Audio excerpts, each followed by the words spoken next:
नमस्कार मित्रों, आज हम आपको सुनाने जा रहे हैं भगवान श्री कृष्ण की वह कथा जिसे बहुत कम लोग जानते हैं। यह कहानी है उनकी अंतिम लीला की, वह लीला जो हमें यह सिखाती है कि स्वयं भगवान भी जब पृथ्वी पर आते हैं तो धर्म और कर्म के नियमों से बंधे रहते हैं।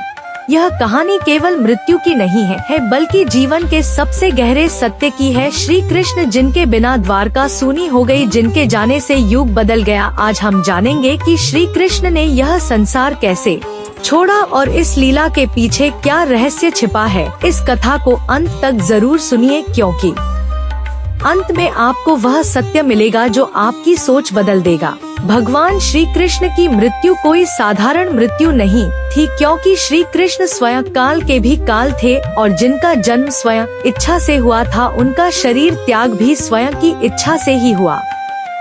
महाभारत युद्ध समाप्त हो चुका था, कौरवों का अंत हो चुका था, पांडव विजय हो चुके थे और धरती का भार हल्का हो गया था। लेकिन श्री कृष्ण जानते थे कि अब उनका कार्य भी पूर्ण होने वाला है। द्वारका नगरी वैभव और समृद्धि से भरी हुई थी, परंतु श्री कृष्ण को पहले ही आभास हो चुका था कि यदुवंश का अंत निकट है, क्योंकि जब भगवान स्वयं पृथ्वी पर अवतार लेते हैं तो अपने कुल को भी अपने साथ ही समेट लेते हैं, ताकि कोई यह न कहे कि भगवान के कारण किसी एक वंश को स्थायी शक्ति मिल गई।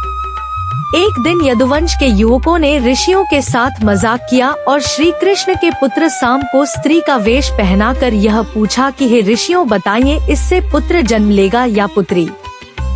ऋषियों ने क्रोधित होकर श्राप दिया कि इससे लोहे की मूसल जैसी वस्तु उत्पन्न होगी जो पूरे यदुवंश का नाश कर देगी। श्री कृष्ण यह सब जानते थे, फिर भी उन्होंने श्राप को रोका नहीं, क्योंकि यही नियति थी। समय बीतता गया और वही मूसल समुद्र में फेंक दी गई, लेकिन उससे निकले छोटे छोटे कण द्वारका के तट पर उगाई घास में बदल गए। एक दिन प्रभास क्षेत्र में यदुवंशी आपस में मदिरा के नशे में उन्हीं घासों को उखाड़कर एक दूसरे पर प्रहार करने लगे और धीरे धीरे पूरा यदुवंश आपसी युद्ध में समाप्त हो गया। बलराम जी ने योग द्वारा शरीर त्याग दिया और श्री कृष्ण ने सब कुछ अपनी आँखों से देखा, लेकिन उनका मुख शांत था, क्योंकि वे जानते थे कि जो होना था वह हो चुका है। यदुवंश के नाश के बाद श्री कृष्ण अकेले वन की ओर चले गए। उन्होंने एक पीपल वृक्ष के नीचे बैठकर ध्यान लगाया। उनका शरीर शांत था, नेत्र अर्धनिमीलित थे और चरण एक दूसरे पर रखे हुए थे।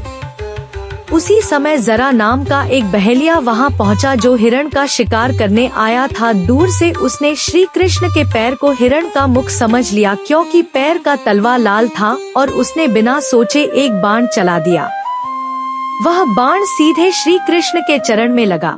बाण लगते ही जरा घबरा गया और दौड़ता हुआ श्री कृष्ण के पास आया। जब उसने देखा कि यह कोई साधारण मनुष्य नहीं बल्कि स्वयं श्री कृष्ण है, तो वह कांपने लगा और रोते हुए उनके चरणों में गिर पड़ा। उसने कहा, है प्रभु, मुझसे अज्ञान में अपराध हो गया, मुझे क्षमा कर दीजिए। श्री कृष्ण ने मुस्कुराते हुए कहा, जरा यह तुम्हारा अपराध नहीं है, यह तो नियति थी और तुम्हें इससे मुक्त होना ही था, क्योंकि पिछले जन्म में तुम वाली थे और राम ने तुम्हें छुपकर मारा था। आज उसी कर्म का फल पूरा हुआ।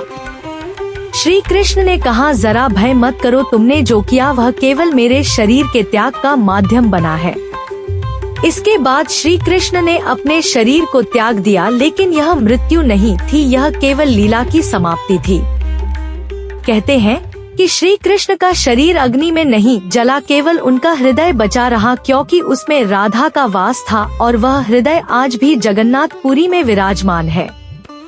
श्री कृष्ण के शरीर त्यागते ही पृथ्वी पर अंधकार छा गया। देवता भी मौन हो गए, क्योंकि जो सुदर्शन धारण करने वाला था, जो गीता का उपदेश देने वाला था, जो माखन चोर था, जो राधा का प्रेम था, वह अपनी लीला पूर्ण कर चुका था। श्री कृष्ण की मृत्यु यह सिखाती है कि जो जन्म लेता है उसका शरीर नश्वर है, लेकिन कर्म अमर होते हैं।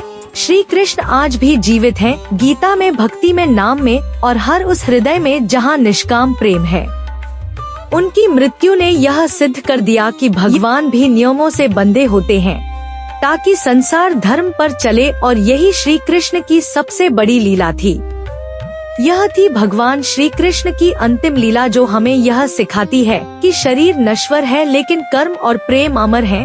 श्री कृष्ण आज भी जीवित हैं। गीता के हर श्लोक में, भक्ति के हर भाव में और हर उस हृदय में जहाँ सच्चा प्रेम और धर्म है। अगर आपको यह कथा अच्छी लगी हो तो इसे अपने मित्रों और परिवार के साथ जरूर साझा करें, ताकि श्री कृष्ण की यह लीला अधिक से अधिक लोगों तक पहुंच सके। ऐसी ही और रहस्यमयी और भावनात्मक कथाओं के लिए राणा विनोद व्लॉग्स से जुड़े रहिए, क्योंकि यहाँ हर कथा केवल कहानी नहीं बल्कि जीवन का संदेश होती है। जय श्री कृष्ण।